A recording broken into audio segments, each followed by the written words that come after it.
Нацыя полностью сфармаваная тады, калі яна памірае. Зваротнымі гэта можа стаць толькі пры адным чынніку. Десяткі цягнікоў, якія вывозяць беларусаў умоўна там в Сібір ці в умоўныя курапаты. Ціхановскі гэта такі самы народны выхадзец з народа з вельмі моцным інстынктам улады, якому патрэбна гэта ўлада. Расія сама выбудавала гэтую мяжу. Не мы яе пачалі будаваць. За 2 дня нация не делается. Это процесс пошука. Соблазняют тем, что они белорусы.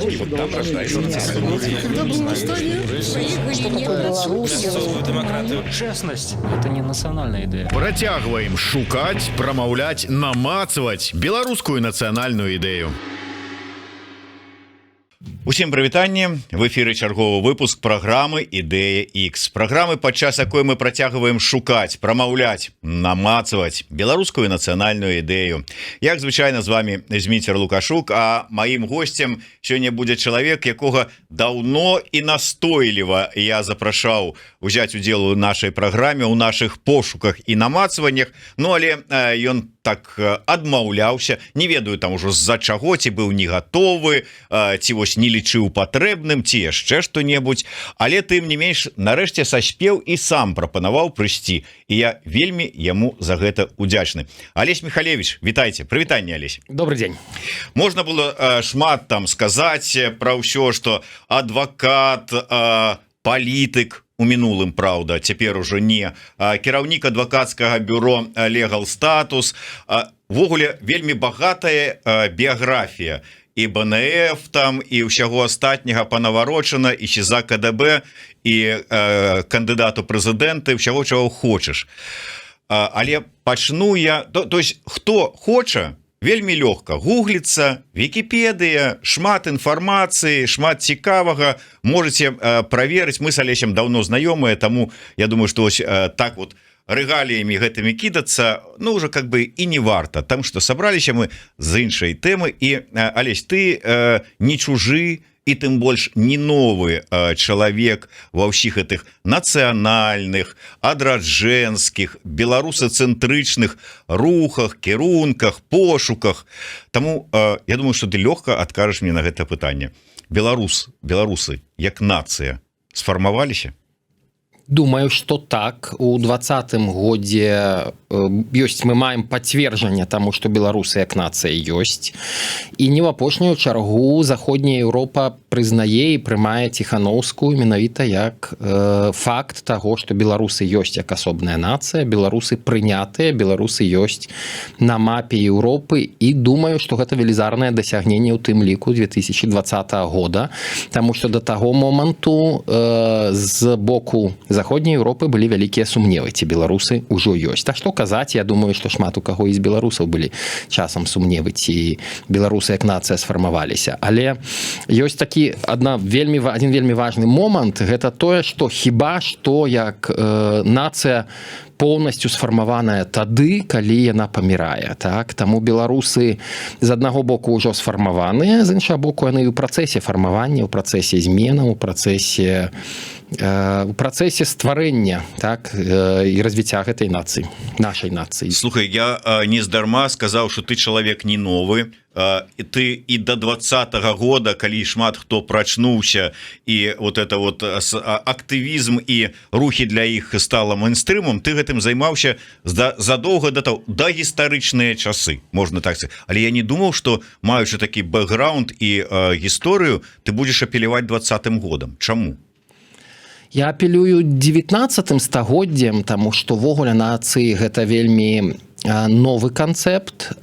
Я не вельмі згодны, калі кажуць там пра нацыі ў часы княства літоўскага і так далей. Было грамадзянства, хіба так, грамадзянства гэта вельмі стары канцэпт, але нацыі, нацыянальнасці гэта штосьці дастаткова новае. У другой палове 19-го стагоддзя беларускія лідары, якія размаўлялі паміж сабой па-польску, але ведалі простую сялянскую мову, селі і вырашалі, што яны былі патрыётамі Вялікага княства літоўскага, яны думалі пра адраджэнне Вялікага княства літоўскага, яны селі, паразважалі, думаю, што і выпілі, і вырашылі, што на гэтай тэрыторыі ёсць, безумоўна, ёсць падстава для фармавання, для таго, каб тут была іншая нацыя. Яны сябе не лічылі палякамі, мы можам узгадаць Адама Міцкевіча, які пісаў па-польску «Літву, ойчызна моя», і яны лічылі сябе грамадзянамі Вялікага княства літоўскага, грамадзянамі краю.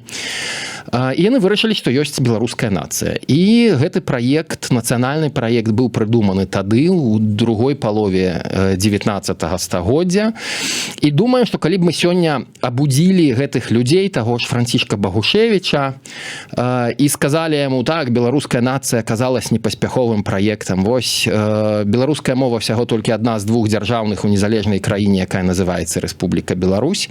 Ён бы з жахам спытаўся, што ёсць незалежная краіна Рэспубліка Беларусь. Чаму з жахам? Таму што я думаю, што тыя адраджэнцы і будзіцелі як бы вельмі часта у сваіх марах і ў спадзяваннях бачылі, што будзе незалежная краіна. Так? Можам сабе ўявіць, як пра гэта думалі чэхі ці славакі, калі яны былі часткай аўстра-венгерскай імперыі. І мець сваю нацыянальную дзяржаву – гэта рэчы, якія былі вельмі смелымі шмат для каго, і шмат хто пра гэта, чаго тут узгадваць у 17 годзе, у 1917 годзе, увогуле пра незалежнасць Беларусі, увогуле незалежнасць Беларусі, тады казалось пра аўтаномію ўнутры Расійскай Федэрацыі, так, унутры Расіі. Таму, в прынцыпе, мала... Чакай, марыць і былі марамі і з жахам – это розныя рэчы. З жахам, але з прыемным здзіўленнем, што Беларусь ёсць незалежнай краінай, ёсць беларуская мова. Калі б сказаць, што у Менску у пратэстах сумарна ўдзельнічала больш за 500 000 чалавек. Сказаць, што ў Менску жыве больш за 500 000 чалавек, а яшчэ яны актыўна удзельнічаюць у пратэстах пад нацыянальнымі чырвона-белымі сцягамі, якія, што праўда, былі прыдуманы троху пазней, але як бы ідэальна клаліся на тыя мары і разважанні гэтых людзей, якія прыдумлялі беларускі нацыянальны праект. І з кожным з гэтых людзей для мяне, мне б вельмі хацелася б пагаварыць, мне вельмі хацелася б сесці, папіць гарбаты, можа і не толькі гарбаты. Для мяне мае велізарнае значэнне постаць Івана Луцкевіча як аднаго з адраджальнікаў і з кіраўнікоў беларускага нацыянальнага праекта ўжо у пачатку 20-го стагоддзя. Я тут прынёс кнігу аднаго з бліжэйшых сяброў Івана Луцкевіча, Міхала Ромера, які быў жыхаром Вільні, і ў пасляваенны час ён сам увогуле быў этнічным немцам, размаўляў у пасляваеннай, паслярэвалюцыйнай, у міжваеннай Літве ён быў рэктарам Каўнаскага універсітэта. Сёння ў Вільні існуе такі юрыдычны універсітэт Ромеріс універсітэтас, названы ягоным імём. Так? І ён быў адным з бліжэйшых паплечнікаў Івана Луцкевіча, будучы этнічна і нават палітычна вызначаючыся як трошку, як я ўжо казаў, ён быў этнічным немцам, патрыётам Літвы, і ён пасля абвяшчэння незалежнасці Польшчы застаўся ў Літве. Пры тым, што все свае ўспаміны з першага да апошняга дня, все свае дзённікі вёў на польскай мове.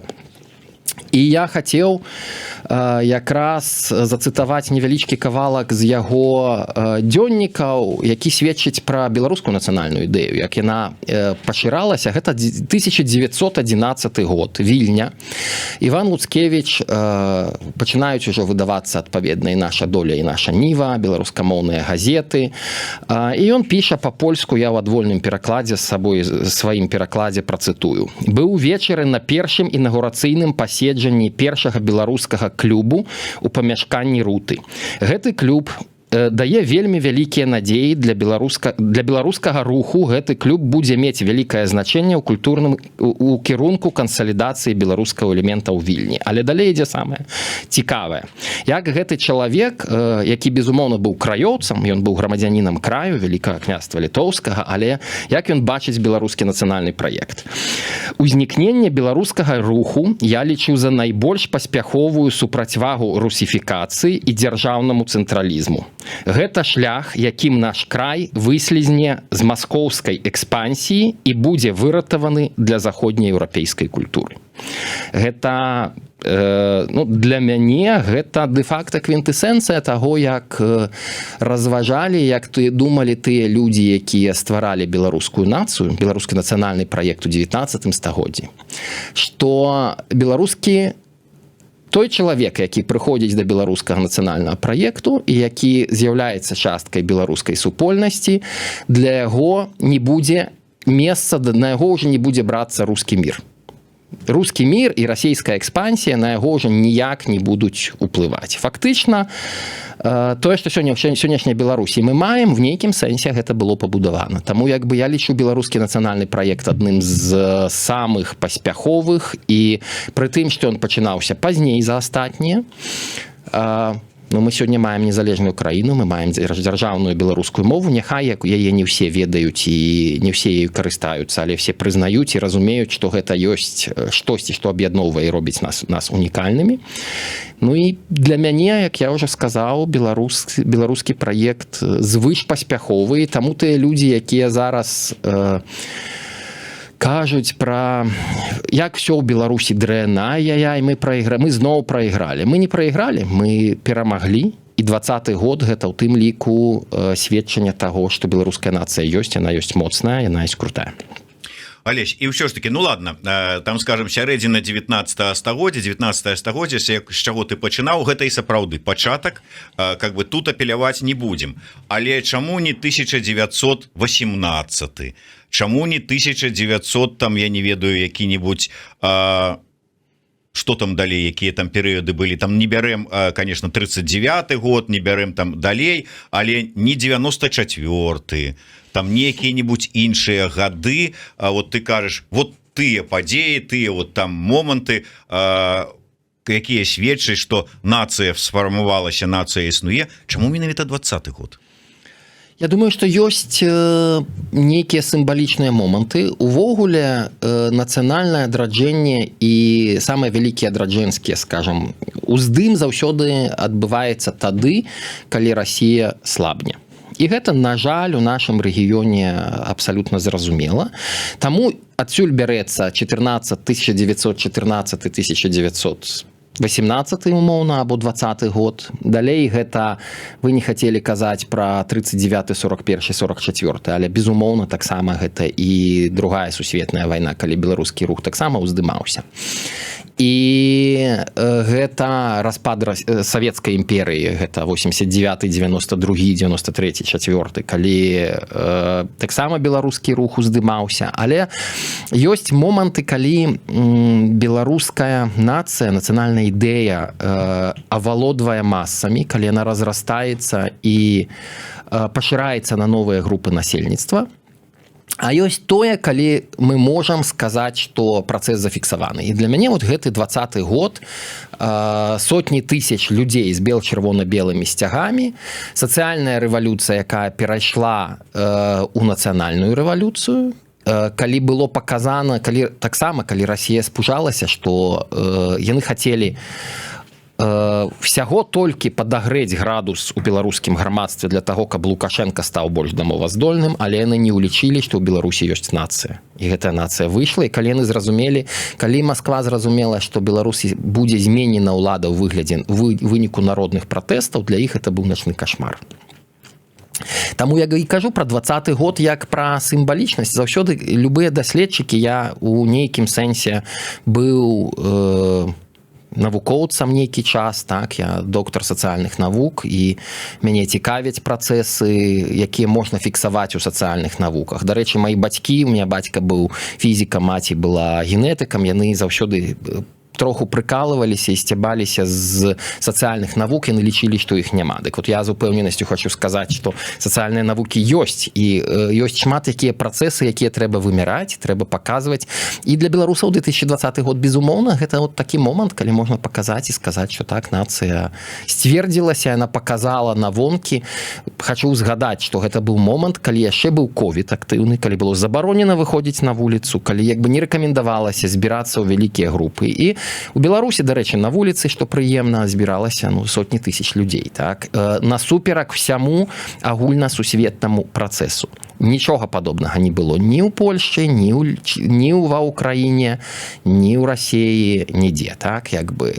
І гэта фактычна тое, што паказала адрозненне беларусаў і тое, што беларусы ёсць як нацыя. А таксама паказала тое, што беларускія акцыі адбываліся ад Хоцімска, мала хто ведае пра такі раённы цэнтр у Магілёўскай вобласці, па Кобрын і всю гарадзенскую вобласць, вся Беларусь, все раённыя цэнтры, незалежна ад таго яны былі на ўсходзе. Цяжка пра Беларусь казаць далёкі ўсход, у нас далёкага нічога няма, вся Беларусь, на шчасце, вельмі кампактна і паўсюль можна даехаць за некалькі гадзін. Але як бы адбываліся гэтыя пратэсты ва ўсёй Беларусі, што паказала, што спачатку была створана дзяржава, але па выніках на ўсёй тэрыторыі гэтай дзяржавы была створана нацыя. Але па шчырасці, у гэтых пратэстах 20-го года колькі было нацыянальнага? Я думаю, што была значная частка. Я умоўна дзялю беларускае грамадства вельмі спрашчэнне, як любыя спрашчэнні, якія неабходныя ў навуцы, калі выдзяляюцца толькі адныя канкрэтныя катэгорыі. Я дзелю беларускае грамадства на 3 часткі. Самая большая гэта застабілы, другая частка гэта свядомыя і трэцяя это невераятныя. І вось пратэсты былі распачаты невераятнымі, але яны сталі незваротнымі і масавымі. І вось гэты першы тыдзень, роўна праз тыдзень акцыя каля стэлы, гэта момант, калі нацыянальна свядомыя далучыліся і калі выйшлі на паверхню бела-чырвоныя белыя сцягі, і у момант за некалькі, можа быць, нават гадзін, калі максімум дзён, з беленькіх гэтых стужачак, ай-яй-яй, мы граемся, мы просто мірныя перамены і все такое, мы аказалось, што гэта за гэтым всім ёсць глыбіннае пытанне нацыянальнага адчування нацыянальнай вартасці, неабходнасці таго, каб паказаць, што мы не горшыя, мы можам людзьмі звацца і досыць. Узгадайце, до 20-го года увесь час было шмат галасоў, што у Беларусі масавых пратэстаў ніколі не будзе, беларусы гэта людзі, якія здольныя трываць колькі заўгодна. Гэта было вельмі масавым распаўсюджанай з'явай, калі лічылі, што над беларусамі можна кіраваць колькі заўгодна і нічога там не адбудзецца, яны ніколі. Пасля 20-го года мы можам пра гэты дыскурс забыць. Дарэчы, я заўсёды гэта параўноўваю з тым, што за некалькі месяцаў да таго, як Вацлаў Гавел стаў прэзідэнтам Чэхаславаччыны, ён сядзеў на кухні, пракуранай кухні і казаў: чэхі са славакамі, у Польшчы на той момант уже быў дэмакратычны ўрад Мазавецкага. І Вацлаў Гавел казаў: чэхі са славакамі, яны ніколі не паўстануць, яны як бы гатовыя трываць колькі заўгодна, гэта людзі, якія гатовыя такія цярпілы, так, гатовыя цярпець колькі заўгодна, і гэтага ніколі не будзе, так. Аказалася, што і ў чэхаў са славакамі, і ў беларусаў ёсць свой момант кіпення, і гэтае кіпенне вельмі моцна звязана з нацыянальным адчуваннем. І пратэсты 20-го года, безумоўна, яны пачыналіся як сацыяльныя, але вельмі хутка перайшлі ў нацыянальныя. Гэта, як я кажу, гэта перайшло ў нацыянальную рэвалюцыю. І як бы нацыянальнага ў гэтым было дастаткова шмат, а тое, што яно па выніках, весь пратэст прыняў гэта. Выйшаў пад бела-чырвона-белымі сцягамі, пачаў слухаць беларускамоўныя песні, калі асноўныя песні пратэста былі беларускамоўнымі, так. Гэта все сімвалічна, і гэта паказвае, што людзі гэтага хацелі, так. Нават калі яны толькі гэтага хацелі, яны гэта прынялі. Так, і пасля гэтага, напрыклад, пытанне пра чырвона-белы сцяг у любой новай Беларусі, мне здаецца, просто не будзе абмяркоўвацца. Гэта настолькі пытанне нацыянальнага кансэнсусу, што ён павінен быць, што гэта будзе бессэнсоўна абмяркоўваць. Нацягну на сябе звыклую такую маску адваката д'ябала. Ты мяне як адвакат зразумееш. Кажы, ты вот все ж таки гаворыш пра нацыянальны адценне, нацыянальны складнік, якое набыло пратэсты 20-го года, але ці сапраўды нацыянальны складнік яно набыло? Таму што мы ж выдатна памятаем, як тыя людзі, якія да 9 жніўня хадзілі на сустрэчы з кандыдатамі і прыходзілі з чырвона-белымі сцягамі, як на іх не толькі касіліся удзельнікі гэтых мітынгаў, але і нават, так сказаць, галоўныя чальцы, актары гэтых мерапрыемстваў казалі: вот белые стужачки, не надо вот этих вот ваших нацыянальных штучак, потому что мы тут вот, чтобы не нагнетать. Потым узнікла сітуацыя пасля ночы з 9 на 10 жніўня, што тыя людзі, якія да гэтага маглі стаяць у адной руцэ, трымаючы чырвона-зялёны сцяг, а ў другой чырвона-белы, і казаць: мы адзін народ, мы супраць Лукашэнкі, мы за свабодныя выбары, неважна, тут не надо тут с этим нацыяналізмам, зразумелі, што трымаць вот у этой руцэ чырвона-зялёны сцяг, пад якім іх білі амапаўцы, пад якіх іх вазілі у аўтазаках і пад якіх здзекваліся у пастарунках міліцэйскіх, яны не могуць. Застаўся другі сцяг, але ён быў выключна як сцяг пратэста, а не як нейкі сцяг, за якім стаяць нейкія нацыянальныя там і іншыя каштоўнасці. Як і жыве Беларусь, яны крычалі выключна як лозунг пратэста і ўсё астатняе. Калі б гэта было так, то не было б ні чырвона-белага сцяга сярод людзей. А якім? Ім трэба быў нейкі... лозунгаў жыве Беларусь. Но гэта тое, пра што мы пачыналі з беларускага нацыянальнага праекта з 19-го стагоддзя. Калі нацыянальны праект патроху авалодвае масамі, і все большыя і большыя сацыяльныя групы прымаюць нейкія часткі гэтага праекта, а сцяг, безумоўна, гэта вельмі важная частка гэтага нацыянальнага праекта. Мова з лозунгам, калі чалавек крычыць штосьці па-беларуску, будучы гарадскім жыхаром, можа быць часам у трэцім пакаленні гарадскім жыхаром. Ён уже не памятае сваю прабабулю, якая па-беларуску размаўляла, так?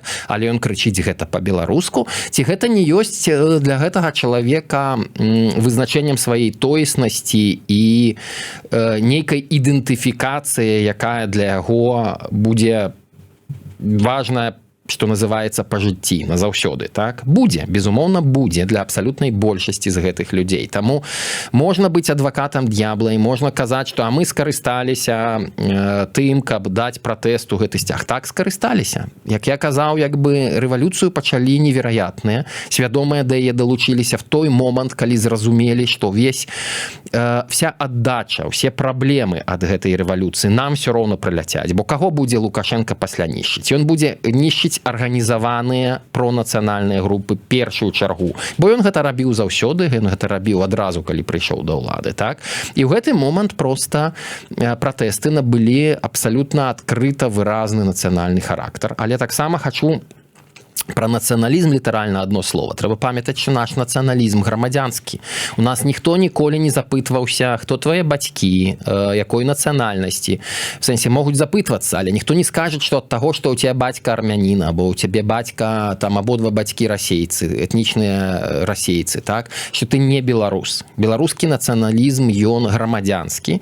Ты ў гэтай краіне, ты вызначыўся як чалавек з гэтай краіны, цябе прынялі. Так, не было праблемы з прыняццём чалавека з-за таго, што яго было іншае этнічнае паходжанне. Зрэшты, як у цытуемага мною Рёмера, які быў этнічным немцам, абсалютна не было пытанняў па ягоным прыняцці як у бок, як у беларускім асяроддзі, так і там у польскім ці літоўскім асяроддзі. Так?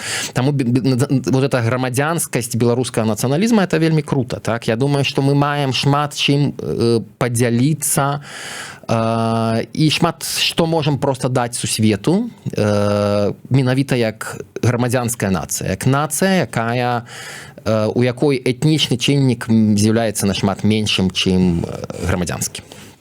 Грамадзянскі нацыяналізм цікавае вызначэнне. Дарэчы, вось у нацыяналізма ёсць шмат таких вось вызначэнняў з рознымі акалічнасцямі. Я, дарэчы, прачытаў адну вельмі цікавую таксама трактоўку: інтуітыўны нацыяналізм. Так я вот думаю, что можа быть у 20-м годзе пасля падзеяў гэта у беларусаў прачнуўся вот гэта інтуітыўна прачнуўся нацыяналізм, цяга вот гэта да нацыяналізма грамадзянскага. Я думаю, что гэта пытанне того, что люди хочуць адчуваць сваю вартасць, людзьмі звацца, яшчэ раз працытую класіка. І гэта тое, пра што казаў Ромар, калі казаў пра тое, што Беларусь можна і трэба ўтрымаць для заходняй, як частку заходнееўрапейскай цывілізацыі. Для мяне гэта заўсёды, перш за ўсё, пытанне нармальнасці. Ну, такія абсолютно звычайныя моманты. Калі я чуў шмат разоў ад расейцаў фразу «можем повторить» про другую сусветную вайну, я ні разу гэтага не чуў ні ад кога з беларусаў. І я думаю, што нават Гігін з Азаронкам такога ніколі не скажуць. Таму што любы чалавек, які вырас у Беларусі, гэта не толькі пытанне гісторыі другой сусветнай вайны і таго, што для нас другая сусветная вайна з'яўляецца, для кожнага з нас з'яўляецца чымсьці глыбока асабістым. Колькі тут вельмі проста, на мой погляд, мае значэнне, што вось гэты дыскурс рускага міра, ён увогуле ў Беларусі не прымаецца. Нават на тых людзей, якія быццам бы да гэтага вельмі схільныя, як той жа, напрыклад, Гігін. Так? Яны ўсё роўна застаюцца глыбіннымі, як вы сказалі, інтуітыўнымі беларусамі. Так? Як бы, нават калі яны не вызначаюцца. У іх ўсё роўна гэтая частка нармальнасці, адчування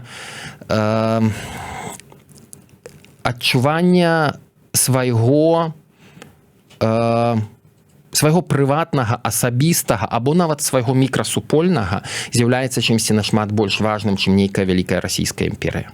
І вот як бы у Беларусі у гэтую вялікую Расію не вераць перш за ўсё таму, што беларускі нацыянальны праект у 19 стагоддзі перамог, мы атрымалі свой БССР, мы атрымалі якія-ніякія беларускія школы, мы атрымалі прызнанне беларускай мовы як чагосьці важнага, няхай як бы з русіфікацыямі, але падручнікі беларускай мовы хаця б на ўзроўні кожнай там школы. Так?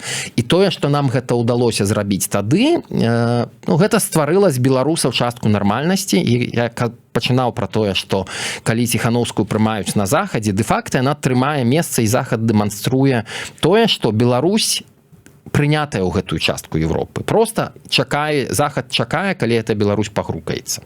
Олесь, я выбачаюся. І пры ўсёй павазе да Ціханаўскай, тое, што яна зараз робіць, яна і яе каманда.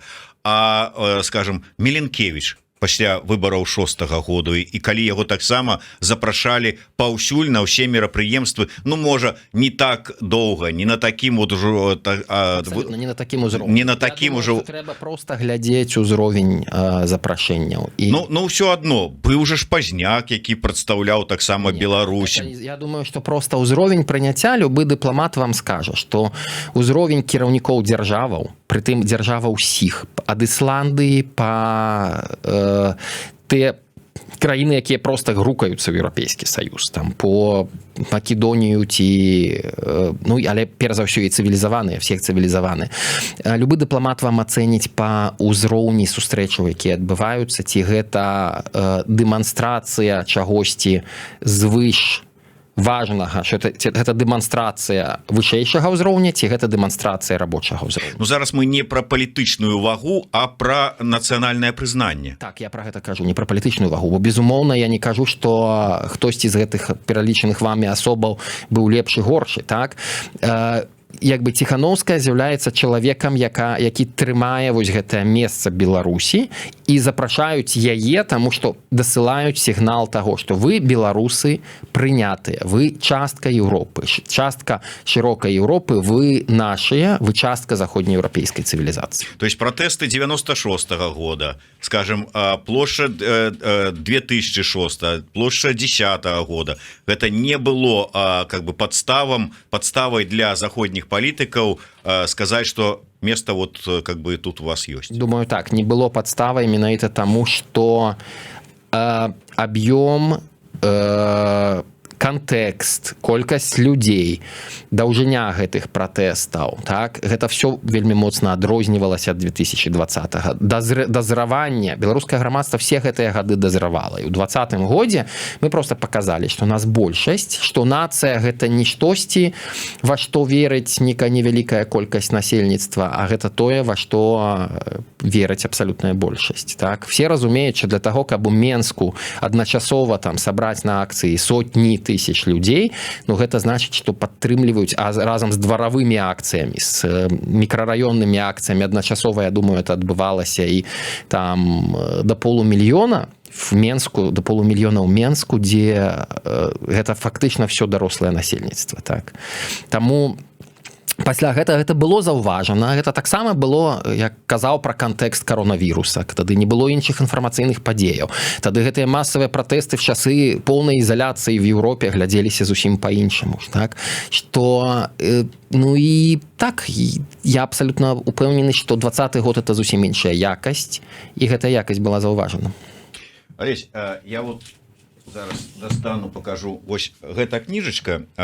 Тут гэтыя размовы у яе ўвайшлі, якія былі запісаныя адразу пасля 9 жніўня. Вот пасля 9 жніўня мы пісалі і падчас акцыі, это восень уся, зіма, вясна 21 года. І пераважная большасць гэтых людзей, якія тут ёсць в этой кнізе, якія запісаныя былі ў той час, казалі про тое, што тыя змены, якія адбываюцца вот зараз з беларусамі, падчас гэтых дваравых акцый, падчас праслухоўвання беларускіх музыкаў, выслухоўвання там творцаў, філосафаў, гісторыкаў і ўсяго астатняга, вось гэтая праява цікавасці да свайго, вот гэта пачуццё годнасці, гонара і беларускасці, яны незваротныя. Калі глядзець з вышыні сённяшняга 24 года на тыя вось ружовыя акуляры 20-21 года незваротныя? Безумоўна, незваротныя. Я у гэтым абсалютна перакананы. Зваротнымі гэта можа стаць толькі пры адным чынніку. Гэта дзесяткі цягнікоў, якія вывозяць беларусаў умоўна там в Сібір ці в умоўныя курапаты. І гэта, безумоўна, не цягнікоў купейных ці плацкартных, толькі мы разумеем, як людзі запакоўваліся ў сталінскія часы. Калі без гэтага не зрабіць, то так, гэты працэс незваротны. Тыя людзі, якія сталі нацыяй, той сацыяльны давер, так? Ёсць у сацыялогіі такое паняцце сацыяльнага даверу. Для яго ёсць адпаведныя метады яго вымярэння. І той сацыяльны давер, які ў Беларусі ёсць, яго можна параўнаць з самымі высокаразвітымі заходнееўрапейскімі грамадствамі, з тымі ж немцамі, так? Гэта тое, чаго няма ні ў кого, хіба што ні ў кого з нашых суседзяў, так? І ці нешта па выніках гэтых рэпрэсій змянілася, яны прымусілі, соры за цытату, даруйце за цытату, любіць радзіму, любіць Лукашэнку там і Расію, яшчэ кагосьці, яны прымусілі беларускае грамадства? Не прымусілі. Так, людзі сышлі ва ўнутраную міграцыю, безумоўна, так, але як бы я ўпэўнены, што нічога у плане грамадскім, у плане электаральным нічога не зменена. Як было пабудаваны вот гэты сацыяльны унутраны давер, ён гэты давер ёсць, і як бы абсалютна нічога тут немагчыма зрабіць без рэзкіх, калі без рэзкіх сілавых сцэнароў, без выгнання мільёнаў, не сотняў тысяч, як адбываецца цяпер, а без выгнання мільёнаў, без высялення, без таго, што стасаваў расійскі, ці, скажем так, сталінскі, напрыклад, рэжым в апошнія часы, так, в апошняй гісторыі. Нічога змяніць немагчыма. Гэта назаўсёды, нацыя ёсць, і яна будзе. Нікуды яна не дзенецца. Алесь, у тебе не было ніколі расчаравання у беларусах? Я маю на увазе, вот калі браць той же самы 20 год, тыя ж самыя калоны пад бел-чырвона-белымі сцягамі, шмат сотні, мільённыя калоны. Вот радасна, с аднаго боку, ўсё гэта бачыш, з другого думаеш, мы ж усе дзесяткі гадоў да гэтага 20-го года прапаноўвалі вам гэты бел-чырвона-белы сцяг, ад якога вы адмахваліся і казалі, нам гэта не трэба. Мы спявалі вам па-беларуску, но вы ўключалі якога-нибудь там чарговага расійскага, прости господи. У Беларусі ніколі не быў развіты расійскі шансон, напрыклад. Мы яго не чулі масава так, як яго чулі в Киеве ці у Москве. Так? Ну, у любым выпадку, масава, не масава, але ад беларускага яны отмахиваліся, не чыталі асабліва беларускамоўных кніг, колькі там добра, калі клубны канцэрт збяруць беларускамоўныя выканаўцы і гэтак далей, і гэтак далей.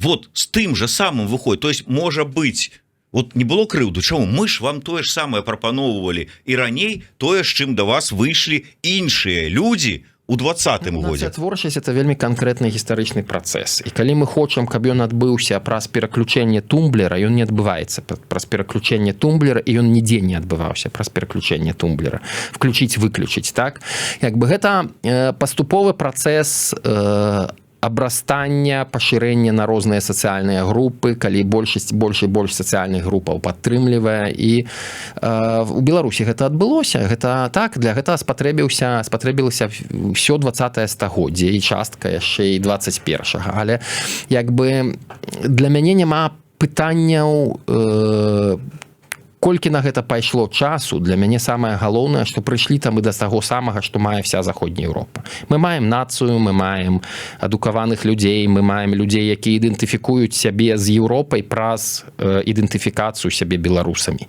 Так, як ідэнтыфікуе сябе нармальны немец ці нармальны чэх, ён ідэнтыфікуе сябе еўрапейцам праз ідэнтыфікацыю сябе чэхам ці немцам. Так?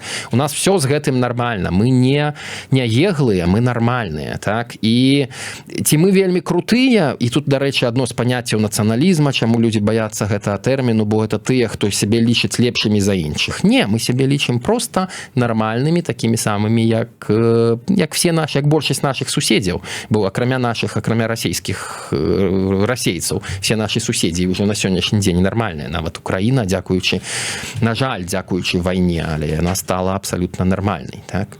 І мы можам себе дазволіць быць нармальнымі у нармальным рэгіёне. А ці не лічыў я беларусаў, не глядзеў на іх з пагарды? Не, ніколі не глядзеў. Я хіба заўсёды ў такія моманты узгадваю словы Геннадзя Карпенкі, беларускага палітыка, аднаго з тых, хто мог стаць замест Лукашэнкі нашым кіраўніком нашай новай незалежнай беларускай дзяржавы. Але беларускае грамадства за яго не прагаласавала. Беларускае грамадства, я думаю, што там была іншая гісторыя, эліта яго нават не запрапанавала як кандыдата, так? І тут трэба разбірацца перш за ўсё з элітай, так? А якая не змагла яго зрабіць гэтым кандыдатам, але яго была хорошая фраза, класная фраза: застаюся з падманутым народам. Так, народ падманвалі і падманваюць, і, на жаль, будуць падманваць яшчэ дастаткова часта. Свае мазгі большасці людзей не ўставіш. Няма лепшай сістэмы, чым дэмакратыі, калі дазволіць людзям галасаваць. Зусім не факт, што заўтра яны прагаласуюць за мяне ці за кагосьці, хто спавядае в 100% нармальныя каштоўнасці. Але гэта не падстава для таго, каб казаць, што не, дзе вы былі там і вы ненармальныя. Беларусы абсалютна нармальная нацыя, і 20-й год гэта паказаў. Але я вяртаюся да гэтай тэмы. Мы пачалі з таго, што фармаванне, як і ва ўсіх, ва ўсёй гэтай частцы нашай Еўропы, фармаванне нацыянальнае, нацыябудаўніцтва пачалося 19 стагоддзе, але вось 21 стагоддзі, фактычна 2020 год, яно больш-менш аформілася, калі іншыя ўжо думаюць, каб ім ужо расфармоўвацца. Ну, ніхто не думае, каб расфармоўвацца. Ну, я умоўна кажу, чаму так позна? Можа, яно не трэба было гэтым тутэйшым, не хацелі яны быць ніякімі там нацыямі, беларусамі. Мы тутэйшыя, мы не тыя, не сія. Я скажу вельмі крамольную думку. Калі б я быў жыхаром Беларусі пачатку 19 стагоддзя, і да мяне бы прыехалі нейкія там, я быў бы, напрыклад, доктарам, і пра гэта ёсць шмат успамінаў пра то, як нейкая там у Менскай губерніі супольнасць дактароў збіраецца і вядзе сваё паседжанне. Як толькі сыходзіць прадстаўнік губернскага там камітета, все пераходзяць паміж сабой на польскую мову, і далей яго спакойна гэтае паседжанне вядуць па-польску. То бок, я скажу вельмі крамольную думку, што наша польскамоўная інтэлігенцыя і эліта, яна цудоўна разумела, што тут ёсць іншая нацыя. толькі як бы що тут ёсць падставы для іншай нацыі. Мало таго, яны сябе ідэнтыфікавалі з вялікім княствам літоўскім, і яны хацелі адраджэння Рэчы Паспалітай як Рэчы Паспалітай абодва народаў, як Рэчы Паспалітай, дзе княства літоўскае была адна з федэратыўных частак, так? І з аднаго боку гэта наш велізарны плюс, з іншага боку гэта наш велізарны мінус, што за ангажавання, за нашага моцнага ангажавання у доўгі час, пакуль не было дзяржаўнасці ў Польшчы, мы ангажаваліся в адраджэнне польскага праекта, в адраджэнне Рэчы Паспалітай. Большасць людзей было ў гэта заангажаваная. І таму вельмі цяжка было казаць пра тое, каб вот эта творчая энергія была выкарыстана на стварэнне беларускай нацыі, так? На стварэнне беларускага нацыянальнага праекта. І таму толькі другая палова 19 стагоддзя, але я не лічу, што гэта позна ці не позна. Не мае значэння, калі нацыя прайшла тыя ці іншыя этапы. Тыя самыя палякі праходзілі праз сваю нацыянальную дыктатуру, праз Пілсудскага. Тыя самыя літоўцы праходзілі праз сваю нацыянальную дыктатуру, праз Сметону.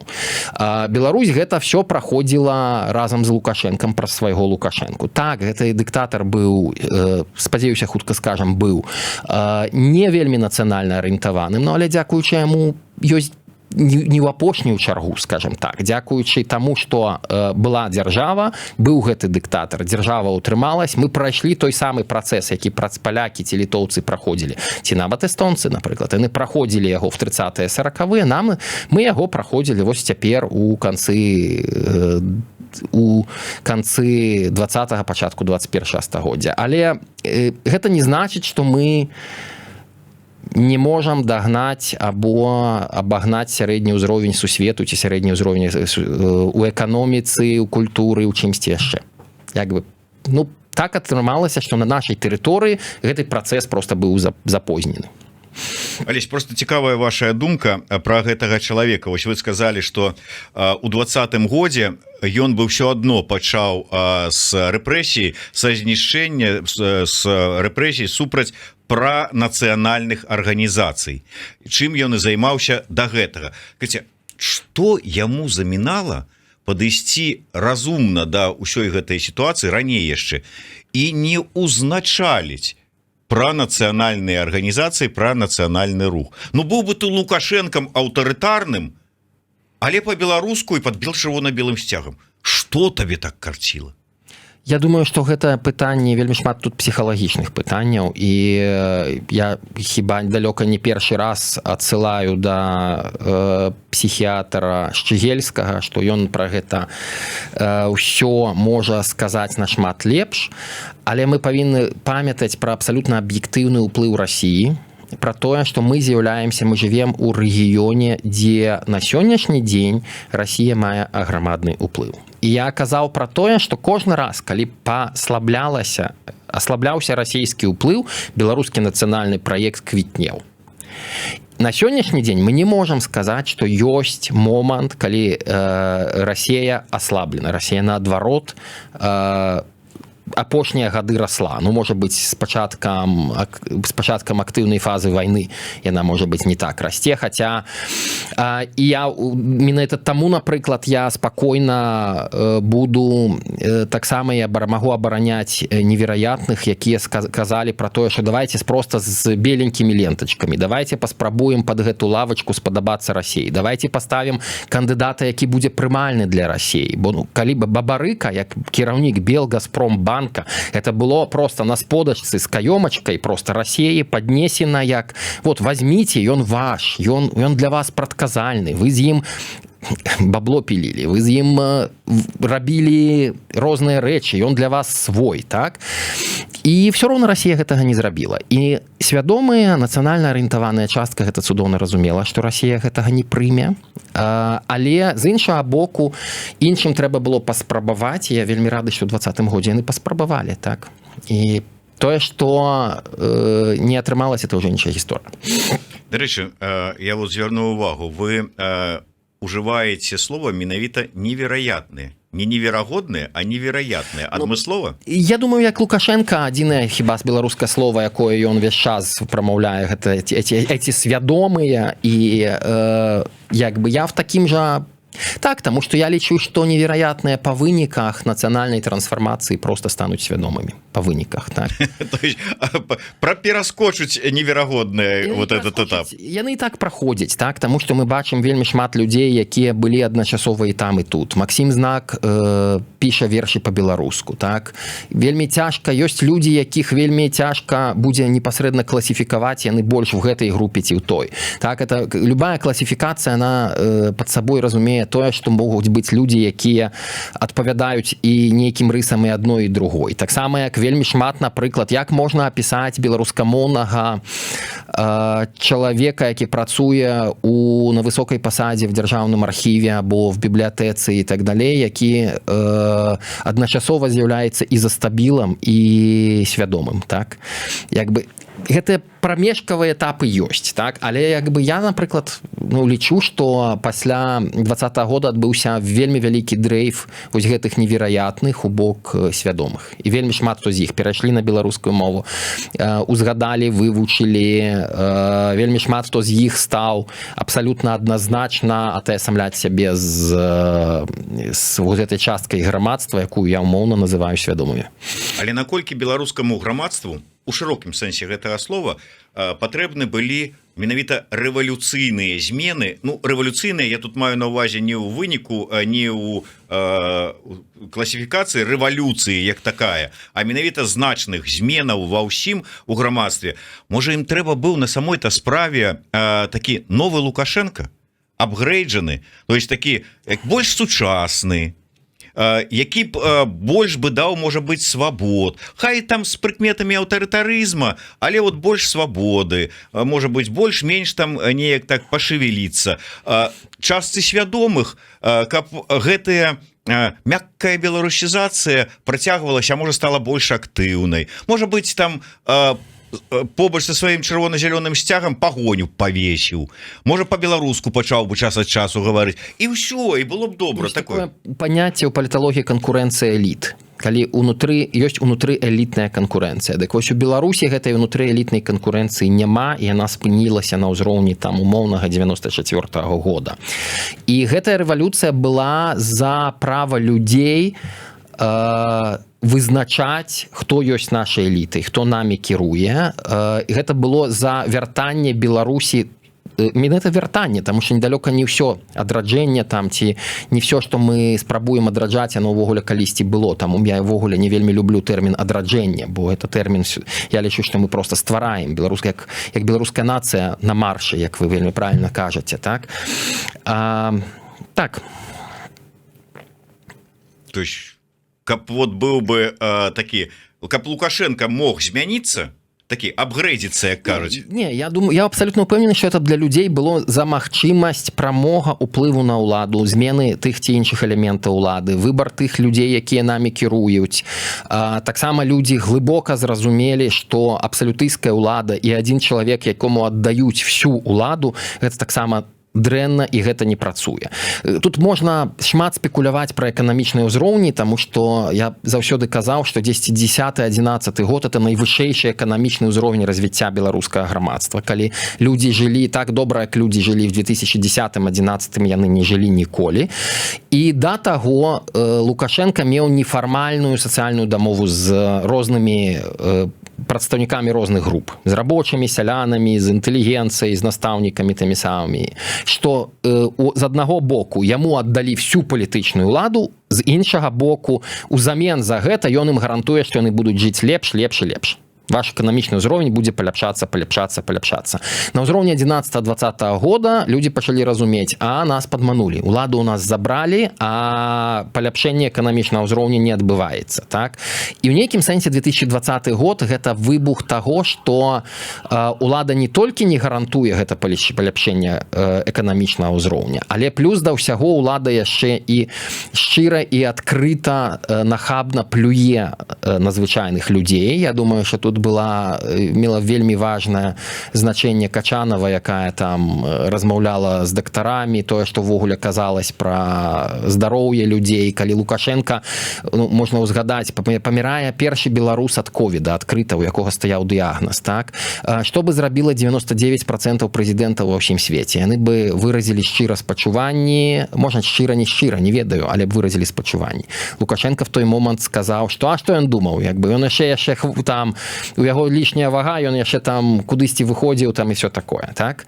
То есть вот это такое пляванне, яно таксама у значнай ступені спрацавала на тое, што людзі захацелі не просто змены ўлады, яны захацелі, яны зразумелі, што вось гэты момант, калі аднойчы мы аддалі всю ўладу гэтаму чалавеку, ён нам гарантаваў паляпшэнне дабрабыту, ён нам дагарантаваў шмат што, гэта ўсяго не спраўдзілася, яно перастала працаваць, ну то трэба гэту ўладу забіраць. І звычайна заўсёды у палітыцы все працуе так, што людзі памятаюць толькі, яны не памятаюць гісторыю. Гісторыю ніхто не вучыць, не скажу ніхто, але абсалютная большасць грамадства. Людзі памятаюць свае апошнія крокі. Калі у 94-м перад гэтым быў парламент, які народ называў гаварыльняй, ну то людзі хацелі цвёрдай рукі. Калі людзі з 94 года по 2020 наеліся, да ўжо нават по 2010 наеліся гэтай цвёрдай рукі, яны больш захацелі канкурэнцыі, можа быць якраз троху больш гаварыльні. І гэта абсалютна звычайная з'ява, калі людзі хістаюцца пасля таго, чаго яны наеліся ў папярэдняй сістэме палітычнай, яны хочуць чагосьці новага. Таму я абсалютна ўпэўнены, што гэта было не пра новую цвёрдую руку. Менавіта таму Ціхановскі як кандыдат, як в нейкім сэнсе Лукашенко новага часу. Ціхановскі гэта такі самы народны выхадзец з народа з вельмі моцным інстынктам улады, якому патрэбна гэта ўлада. Толькі Беларусь за гэты час змянілася. Калі Беларусь 94-та, это была аграрная Беларусь, таму, адпаведна, Лукашенко быў з вёскі, з аграрным бэкграундам, ну то Беларусь 2020 года, это уже была Беларусь гарадская, але Беларусь не Менска. Таму ён быў, напрыклад, з Гомля, звязаным з Мазыром, і хочу, каб мы заўважылі, што не ён стаў галоўным кандыдатам. Як бы. І калі бы людзі хацелі менавіта вот этой моцнай улады, я думаю, що такі чалавек, як Ціхановскі, стаў бы гэтай альтэрнатывай.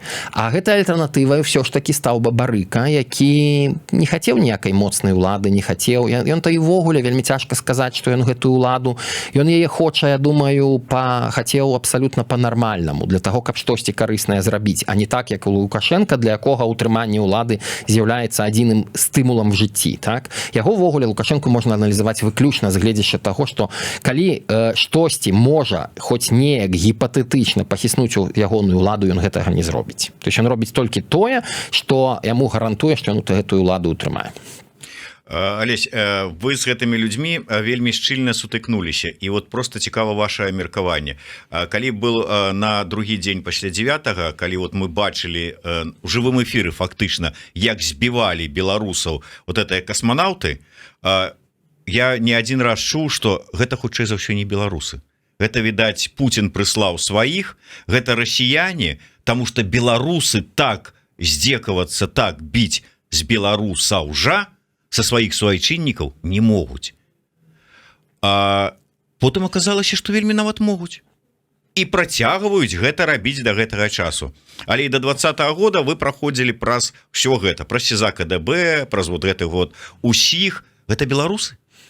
Так, беларусы, але мы просто як чалавек з навуковым бэкграундам, трэба ўзгадаць эксперыменты, якія шмат разоў аднаўляліся ў гісторыі, у навуцы, калі людзі дзеліліся на ахоўнікаў і вязняў. Або на эксперыменты, і калі тыя людзі дзеліліся на ахоўнікаў і вязняў, паступова тыя, каго прызначылі ахоўнікамі, можна было спакойна падвышаць узровень іх жорсткасці. Так? І гэты ўзровень жорсткасці падвышаўся. Таксама былі эксперыменты, калі чалавеку паказвалі, што ён проста дае нейкі зарад тока электрычнасці там чалавеку. І аказвалася, што індывідуальныя людзі не разумеюць і вельмі часта не маюць у сябе механізмаў стрымання сябе і гатовы да чаго я гэта кажу, да таго што беларусы яны не любяць катаваць, беларусы іншыя нармальныя. На жаль, у адрозненне ад сярэдняй Азіі, дзе калі у чалавека ёсць магчымасць яму даць магчымасць катаваць іншых, ён з вялікай доляй верагоднасці ён будзе это радасна рабіць. Беларусам калі даць магчымасць катаваць сваіх суграмадзянаў або нават іншых людзей, з вялікай доляй верагоднасці яны гэта не будуць рабіць, калі ўлада гэтаму не спрыяе. Калі ўлада гэтаму спрыяе, калі ўлада гэта выбудоўвае, ну што тут казаць, ці немцы, мы думаю, што все мы ведаем, што немцы на пачатку 20-го года былі цывілізаванымі людзьмі, але тое, што фашысцкі рэжым, проста нацысцкі рэжым здолеў зрабіць, ну гэта так, это рабілі немцы. І для саміх немцаў пасля пройгрыша другой сусветнай вайны это быў капітальны шок, што гэта мы маглі рабіць. Таму як бы так, гэта рабілі беларусы. Я не сумняюся, што сярод беларусаў заўсёды, як сярод любой іншай нацыі. То есть, вот что я хочу тут подкреслить, что мы нормальные, мы такие самые, как нормальные іншие нации, мы от них не адрозниваемся, мы не адрозниваемся от Заходней и Центральной Европы. Во всей Заходней и Центральной Европе. У Нямецчыне в ГДР было пасля другой сусветнай вайны штазі. Яны так, гэта былі немцы, якія гэта рабілі. У Чехаславаччыне гэта рабілі чехі і славакі. Гэта ўсё было. Так? Тут як бы няма абсалютна нічога дзіўнага, што гэта было. Плюс у мяне асабіста ёсць, я не псіхіатр, не спецыяліст, але я вельмі шмат чуў адгалоскаў ад розных людзей, якія служылі, у якіх сваякі і знаёмыя служылі в спецыяльных брыгадах, тым жа АМОНе, што ім давалі, это называецца психотропные рэчывы, наркотыкі, якія на жаргоне наркоману это называется убыстряющие, от которых все павялічваецца, от которых хочется большага дзеяння, большага эфекту и так далее. И калі чалавек звычайны, напрыклад, звычайнаму будаўніку даць падобныя наркотыкі, сярод іх это амфетамін, метаамфетамін, так, будаўнік можа абсалютна спакойна замест змены 8 гадзін там фігачыць па працы 20 гадзін. Дык вось, калі амонаўцаў вучылі біць людзей, і ім даюць такія прэпараты, ну то яны проста пачынаюць фігачыць іншых людзей. Так? Для іх як бы я маю такую тэорыю, у мяне гэтаму ніякай пацверджання няма, бо натуральна, наколькі я ведаю, ніякіх канкрэтных доказаў гэтага няма, але я, напрыклад, асабіста не здзіўлюся. Таму так, это рабілі беларусы, і ў гэтым няма нічога дзіўнага, гэта ніякім чынам беларусаў не ганіць. Мы такія самыя, як іншыя нацыі. Паціху набліжаючыся да завяршэння нашай размовы, Алесь, ўсё ж такі уявімся, хоць мы там не адрозніваемся ад іншых народаў, але ці не адрозніваемся мы, ці не будзем вельмі моцна адрознівацца самі там частка беларусаў ад іншай часткі беларусаў, як это Бахарэвічнік некалі мне сказаў, з'ехаўшы ад тых, хто застаўся, што мы зменімся па выніку рознасці нашага умоваў жыцця да такой ступені, што калі муры рухнуць, вот гэтага такой вот спаечкі вяртання назад не атрымаецца. Умоўна кажучы, вот мы зараз пагаворым, нешта сфармулюем выдатную нацыянальную ідэю, я перакананы, потым муры рухнуць, і мы такія з Алесем Михалевічам праз Брэст вяртаемся у Беларусі, беларусы, мы вам тут нацыянальную ідэю, а нам скажуць, ведаеце што, это вы там, нешта, а мы тут. И поэтому, знаете что, давайте вот со своими там национальными идеями, программами стратегичного развития и все остальное хренью, там где-нибудь у Варшавах ваших, Прагах, Вильнюсах, Нью-Йорках, а мы тут вот сами. Я упэўнены, што абсалютная большасць тых, хто нас будуць слухаць і хто нас слухае і глядзіць, гэта людзі, якія знаходзяцца ў Беларусі. У кожным выпадку ёсць уплыў на тых людзей, якія у Беларусі. Я маю тую асабістую перавагу, што я ўжо один раз вяртаўся. Я быў в эміграцыі з 11 по 15 год. У 15 годзе, дарэчы, 8 верасня была ў мяне гадавіна майго вяртання. Я вярнуўся ў Беларусь. З 15 по 22 год я быў у Беларусі. Упэўнены, што по 21, жнівень 21. упэўнены, што у Беларусі я вярнуся адразу, як узнікне для мяне такая магчымасць. І думаю, што гэта вельмі штучны падзел. Калі чалавек з'яўляецца пісьменнікам, і вельмі шмат вялікіх пісьменнікаў значную частку свайго жыцця тварылі і стваралі творы за мяжой. І ад гэтага яны не перасталі быць часткай нацыянальнага пантэону. Вельмі шмат гісторыкаў, сярод гісторыкаў это ўвогуле вельмі распаўсюджаны. Яны найлепшыя свае працы напісалі на падставе замежных архіваў і замежных бібліятэкаў і так далей. Таму думаю, што як я пачынаў і казаў пра тое, што калі б я сустрэўся з Іванам Луцкевічам ці Францішкам Багучевічам, нам было бы пра што пагаварыць, так? Бо мы спавядаем тыя самыя рэчы, мы частка беларускай нацыі, просто я жыву у першай палове 21 стагоддзя, а яны жылі у другой палове 19 і першай палове 20. І як бы гэта все ўплывае на той працэс, які адбываецца ў Беларусі. Гэта слухаюць, чытаюць. Я, дарэчы, хочу падзякаваць за вашыя кнігі, не толькі за праграмы, але і за кнігі, таму што шмат для каго гэта сапраўды больш зразумелы і цікавы спосаб атрымання інфармацыі, хаця у Беларусі, у прынцыпе, 21 стагоддзя гэта больш аўдыёвізуальнае, гэта размовы, гэта відэо і так далей, але гэта все ідзе, пашыраецца, і гэта, безумоўна, дае свае эфекты. Беларусь, новая Беларусь, якой яна вам бачыцца, і ці сапраўды яна будзе беларускай, гэтая Беларусі, як толькі ў яе з'явіцца эта магчымасць, ці будзе это нацыянальная, менавіта нацыянальная дзяржава? Нацыянальная ў плане грамадзянскай нацыі, пра якую я казаў, безумоўна, будзе. Ці будзе ў гэтай Беларусі нашмат больш беларускамоўнага элемента, безумоўна, будзе. Яго сёння, нават сёння в лукашэнкаўскай Беларусі гэтага элемента вельмі шмат. Так, людзі да гэтага цягнуцца, людзям гэта цікава, людзям гэта патрэбна. Ці будзе гэта адпавядаць Беларусь таму вобразу, таму ўзору, які я для сябе намаляваў у галаве, як я гэта бачу, безумоўна, не. Безумоўна, не будзе, так?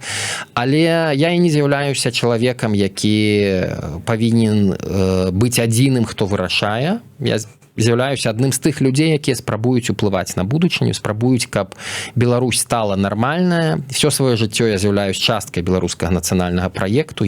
Для мяне гэтая моя нацыянальная частка, яна заўсёды самая важная. Я на все працэсы гляджу праз яе, я іх аналізую праз тое, ці карысна гэта для беларускай нацыі, ці не карысна. І я сябе адчуваю абсалютна цудоўна і шчасліва, таму што я адзін з людзей, які ўплывае. Ну, а нацыя гэта заўсёды разнастайныя людзі, якія б не былі крутыя кіраўнікі ці лідеры нацыі, ці нацыянальныя вешчуны, тыя людзі, якія фармавалі там лепшыя прамовы, тэксты, ідэі, ніколі будучыня в 100% не адпавядае таму, як яны хацелі гэта пабудаваць. Бо нацыя гэта жывы арганізм, яна развіваецца так, як яна хоча, як яна можа, яна развіваецца так, як хочуць сотні людзей, якія ў гэтым працэсе ўдзельнічаюць.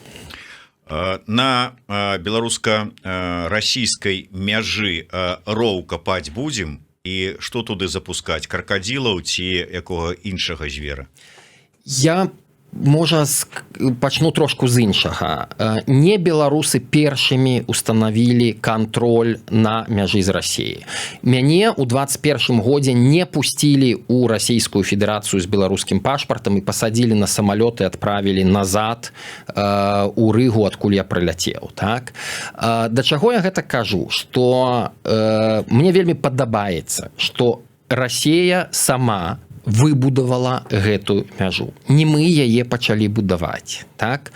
Але калі Расія вырашыла, што гэта мяжа павінна быць, што можна забараняць беларускім грамадзянам в'язджаць, што можна выбудаваць, ну то, безумоўна, мяжа будзе. У залежнасці ад таго, калі Расія стане нармальнай, дэмакратычнай, я заўсёды казаў, што яна стане тады, калі расеяў будзе шмат, нашмат больш, чым адна, лепш, не ведаю, 7-8.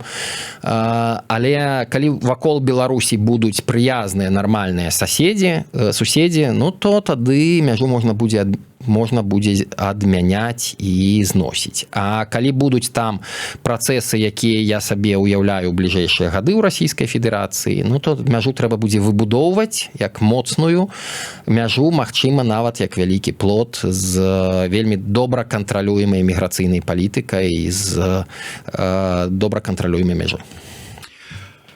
Дзяржаўная мова у Новай Беларусі якая і колькі? Думаю, што